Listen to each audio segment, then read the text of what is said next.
Guys सबसे पहले तो कॉन्ग्रेचुलेशंस उन सभी को जिनको कॉलेज अलॉट हो गया है। फर्स्ट लिस्ट रिलीज़ हो चुकी है सीमैक वेबसाइट पे, और जिनको भी कॉलेज अलॉट नहीं हुआ है कोई भी डरने की टेंशन की बात नहीं है। अभी सेकंड लिस्ट और थर्ड लिस्ट रिलीज़ होनी बाकी है। लेकिन जिनका भी नाम अभी आ चुका है फर्स्ट लिस्ट में और उनको कॉलेज अलॉट हो गया, उनको मैनी कॉन्ग्रेचुलेशंस। इस वीडियो में हम बात करेंगे कट ऑफ रैंक्स, जिसके बेसिस पे आपको थोड़ा सा आइडिया लगेगा कि कौन सी रैंक तक आपको DTU मिल सकता है, कौन सी रैंक तक आपको NSUT मिल सकता है एंड कौन सी रैंक तक आपको IGDTU मिल सकता है। इस वीडियो में हम डिस्कस करेंगे कट ऑफ रैंक्स 2024 की, यानी कि मेरे टाइम की लास्ट ईयर की। तो चलते हैं अपनी वीडियो की तरफ। हाँ जी, तो मेरे प्यारे भाइयों और बहनों, अब हम बढ़ते हैं फर्स्ट कट ऑफ रैंक की तरफ। तो सबसे पहले तो आप देखो कैटेगरी कोड लिखा हुआ है GNCW। वैसे तो अभी तक आपको पता चल गया होगा कौन सा कैटेगरी कोड का क्या मतलब है, लेकिन नहीं पता चला है तो मैं बता दूं। ये देखो लिस्ट में आप नीचे जाओगे तो यहाँ पे सब कुछ लिखा है। जनरल का GN, शेड्यूल कास्ट का SC, शेड्यूल ट्राइब का ST, ठीक है, ये सब आप पढ़ लेना। अब हम बात करते हैं फर्स्ट कट ऑफ जो गई थी पिछले साल। उसमें जो फर्स्ट लिस्ट में कट ऑफ गई थी वो DSM DTU की जनरल की गई थी 109, और NSUT की गई थी 145 और IGDTW की 213। यानी कि जिनकी भी रैंक 109 तक थी उनको फर्स्ट लिस्ट में रैंक अलॉट हो गई थी। और इस बार आप लोगों ने ही मुझे बताया कि 107 तक बच्चे सिलेक्ट हुए हैं फर्स्ट लिस्ट में। तो देख सकते हैं कि कितना क्लोज रैंक है। तो मैंने इसलिए बोला था कि almost cut off rank same रहती हैं, तो आप उससे अंदाज़ा लगा सकते हैं।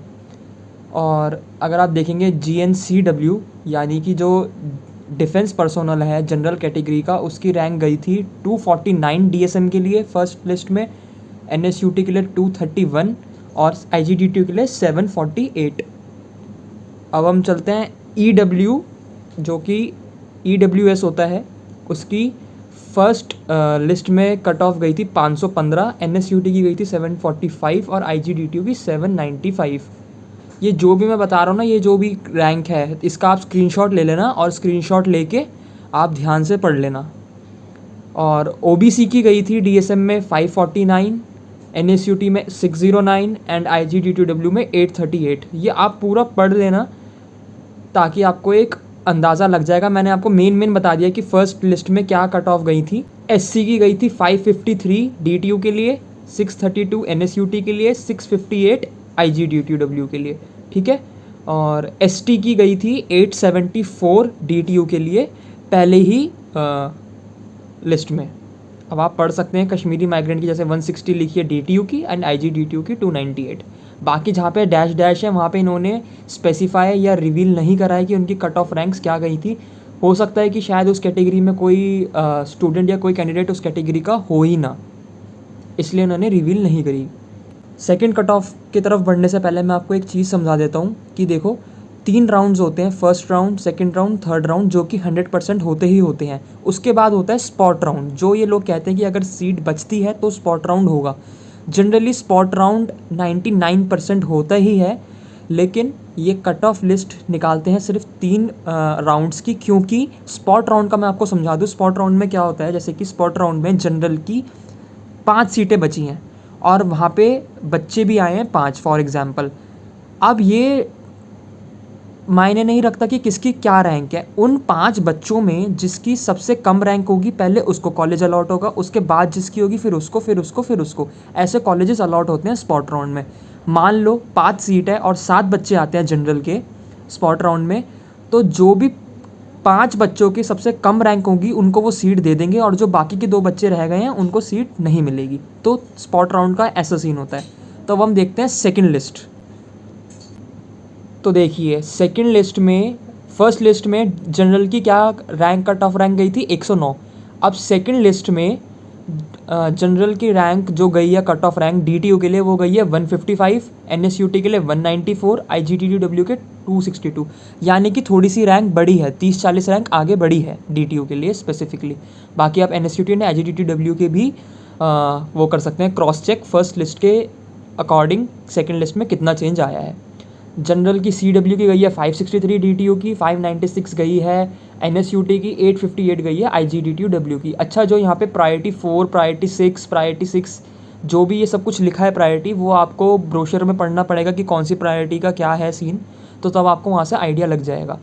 अब जनरल की पीडी की जो रैंक गई है सेकंड, उसमें एनएसयूटी के लिए वो गई है 220, ईडब्ल्यूएस के लिए गई है 802, एनएसयूटी के लिए गई है 823, आईजीडीटीडब्ल्यू के लिए गई है 880, ओबीसी के लिए गई है 637, डीटीयू के लिए 643, एनएसयूटी के लिए 850, आईजीडीटीयू के लिए, और ओबीसी में सीडब्ल्यू कैटेगरी के लिए 852 प्रायोरिटी 8 गई है डीएसएम डीटीयू के लिए, एससी में 714 गई है डीटीयू के लिए, 882 गई है एनएसयूटी के लिए, 881 गई है आईजीडीटीयू के लिए, और एसटी के लिए 874 रैंक गई है डीटीयू के लिए। हमारे टाइम पे लास्ट रैंक 880 समथिंग को थी, आपके टाइम पे 811 समथिंग लास्ट रैंक है, तो थोड़े से बच्चे कम हैं इस बार, तो उस हिसाब से थोड़ा सा आप रैंक 5 कट ऑफ रैंक आप 5-6 नीचे लगा लीजिए या 5-6 ऊपर लगा लीजिए, मतलब ऑलमोस्ट लेकिन सेम ही रहेगा इसके अराउंड, तो थोड़ा सा आपको आइडिया लग जाएगा।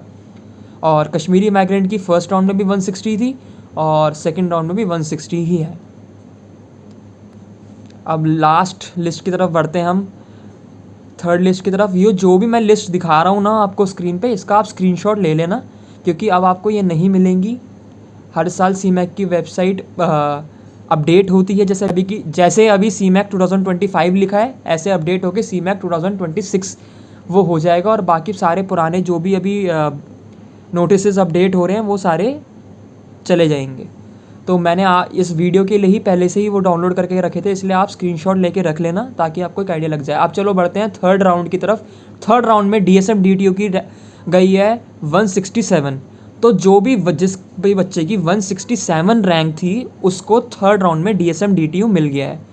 जिसकी भी 213 थी उसको एनएसयूटी मिला है, और 313 को मिला है आईजीडीटीयू।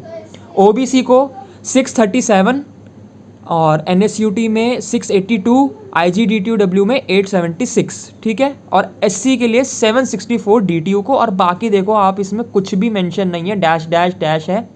और कश्मीरी माइग्रेंट की 160 थी, और देख सकते हैं आपकी पहले 2 लिस्ट में, लेकिन इस लिस्ट में कश्मीरी माइग्रेंट की 298 हो चुकी हैं डीएसएम डीटीयू के लिए, एंड आईजीडीटीयू के लिए 447। तो यही था सब कुछ। आई होप आपको थोड़ा बहुत आइडिया लग गया होगा कि कौन से कट ऑफ तक आपको डीटीयू, एनएसयूटी, आईजीडीटीयू मिल सकता है तीनों राउंड के बाद। तो होप करते हैं कि आप सबको अपना मनपसंद कॉलेज मिल जाए, और जिन जिन को भी नहीं मिलेगा तो देखो यार, कोई सैड होने की ज़रूरत नहीं है, लो होने की ज़रूरत नहीं है, बहुत सारे कॉलेजेस हैं और भी बहुत सारे चांसेस हैं, तो आप ऐसे सैड या आप ऐसे अंडर कॉन्फिडेंट मत फील करना। ये कॉलेज या और भी बहुत सारे कॉलेज एक आपका जस्ट पाथ है आपके फ्यूचर के लिए, वही आपका फ्यूचर नहीं है।